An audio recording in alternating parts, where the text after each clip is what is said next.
Mbola maro tsy afa-po amin'ny tolotra omendreo mpandraharaha eo amin'ny sehatry ny fifandraisana. Ao anatin'izany ireo tranokala-pifandraisana ny antso telefônina eto Madagasikara.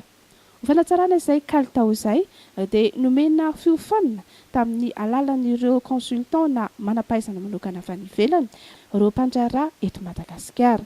Le fampivelarana le teknôlôjia le hoe numérique pour tous dia ao anatin'izay ezaka izay ty zavatra atao ty hoe ahoana ny fomba hanatsarana indray ny qualité de service satria amin'izao fotoana izao tsy vitany hoe mividy service fotsintsony fa vidina miaraka amin'iny koa ny qualité de service dia ty zavatra atao ty zany dia ame atsika karazany hoe mampianatra atsika izy zany ny fanao eran-tany dia avy eo manao midinidinika miaraka amin'ny opérateur tsika hoe inona indray zany no fomba ametrahana izay eto amintsika dia ahoana ny zavatra hitranga rehefa aoriana kely eo ahafahantsika hoe mahafa-po amin'ilay service omen'ny opérateur.